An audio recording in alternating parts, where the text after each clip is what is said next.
সম্মানিত ভিউয়ার্স, আসসালামু আলাইকুম। আশা করি সকলে ভালো আছেন। ভিডিওটির বিষয়বস্তু হচ্ছে যে চার আমলে নারীরা সহজেই জান্নাতে চলে যাবে। প্রিয় দর্শক, আপনারা যদি ভিডিওটি শেষ পর্যন্ত দেখতে থাকেন তাহলে কোরআন ও সুন্নাহর আলোকে আপনারা জানতে পারবেন নারীদের জন্য জান্নাতের সব দরজাই খোলা। এটা কিভাবে সম্ভব? তাহলে ভিডিওটি শুরু করা যাক। ইসলামে নারীদের সম্মান অনেক বেশি। সম্মানের মুকুট বলতে যা বোঝায়, ইসলাম নারীদের তাই পরিয়েছে।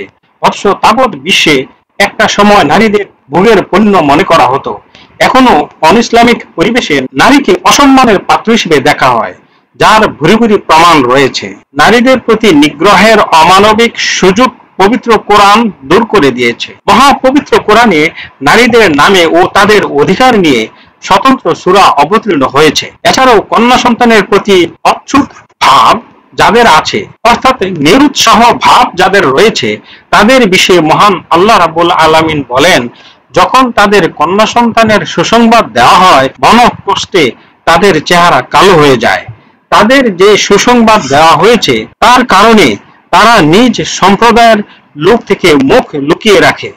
তারা ভাবে এই সন্তান রাখবে নাকি মাটিতে পুঁতে ফেলবে। সাবধান, তাদের সিদ্ধান্ত কতই না নিকৃষ্ট। দলিল পবিত্র কোরআনের সূরা নাহল আয়াত নং 58 থেকে 59। ইসলাম নারীদের জন্য আমল, ইবাদত, বন্দেগী অনেক সহজ করে দিয়েছে। ফলে নারীরা মহান আল্লাহ পাকের হুকুম মান্য করা ও রাসূলের পাক সাল্লাল্লাহু আলাইহি ওয়াসাল্লামের সুন্নতের অনুসরণ করা খুবই সহজ। এখানে কয়েকটি আমলের কথা উল্লেখ করা হয়েছে, যেগুলোর মাধ্যমে যে কোনো মুসলিম নারী সহজেই জান্নাতের যে কোনো দরজা দিয়ে প্রবেশ করতে পারবে। অর্থাৎ জান্নাতের 8টি দরজা দিয়েই সে প্রবেশ করতে পারবে। নারীরা যে 4 কাজে জান্নাত লাভ করবে, অর্থাৎ যে 4টি আমল করলে নারীরা অতি সহজেই জান্নাতের 8টি দরজার যে কোনো দরজা দিয়ে প্রবেশ করতে পারবে। এক হাদিসে আছে, আমাদের প্রিয় নবীজি হযরত মুহাম্মদ মুস্তাফা সাল্লাল্লাহু আলাইহি ওয়াসাল্লাম বলেছেন, 4টি আমল করলে আল্লাহ তাআলা তাদের জান্নাতে পৌঁছে দিবেন। যে কোনো দরজা দিয়ে তারা জান্নাতে প্রবেশ করতে পারবে। 1 নম্বরে ওয়াক্ত মতো 5 ওয়াক্ত সালাত আদায় করা, অর্থাৎ সময় মতো নামাজ আদায় করা। 2 রমজানের সিয়াম বা রোজা পালন করা। 3 লজ্জাস্থানের হেফাজত করা। 4 স্বামীর আনুগত্য করা। এই 4টি আমলের বিনিময়ে জান্নাতের যে কোনো দরজা দিয়ে প্রবেশ করতে পারবেন নারীরা। দলিল সহিহ ইবনে হিব্বান হাদিস নং 4163, মুসনাদ আহমদ শরীফ হাদিস নং 1661। স্বামীকে ভালোবাসা ও মান্য করা। যেসব নারী স্বামীকে ভালোবাসে না ও স্বামীর প্রতি কৃতজ্ঞ নয়, আল্লাহ তাআলা ওইসব নারীদের প্রতি রহমতের দৃষ্টি দিবেন না। আমাদের প্রিয় নবী হযরত মুহাম্মদ মুস্তাফা সাল্লাল্লাহু আলাইহি ওয়াসাল্লাম বলেছেন, আল্লাহ সেই নারীদের প্রতি রহমতের দৃষ্টি দেন না যে স্বামীর কৃতজ্ঞতা আদায় করে না, অথচ সে তার প্রতি মুখাপেক্ষী। দলিল সুনানে নাসাই শরীফ হাদিস নং 9087।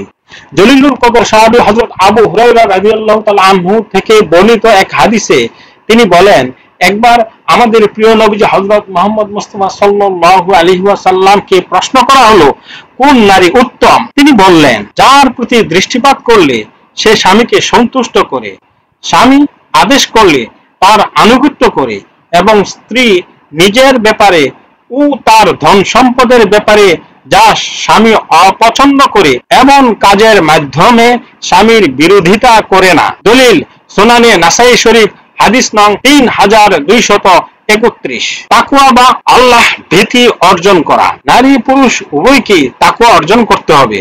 তাকওয়ার মাধ্যমে মহান আল্লাহ রাব্বুল আলামিনের নৈকট্য লাভ করা সম্ভব। তাকওয়া না থাকলে পথভ্রষ্ট হয়ে যাওয়ার সমূহ সম্ভাবনা রয়েছে। আমাদের প্রিয় নবীজি রাসূলের পাক সাল্লাল্লাহু আলাইহি ওয়াসাল্লাম তার প্রিয়তমা স্ত্রী আমাদের আম্মাজান হযরত আয়েশা সিদ্দিকা রাদিয়াল্লাহু তাআলা আনহাকে বলেন, হে আয়েশা, তোমার জন্য আবশ্যক হলো খোদা ভীতি অর্জন করা, অর্থাৎ আল্লাহ ভীতি অর্জন করা। দলিল তিরমিজি শরীফ হাদিস নং 978।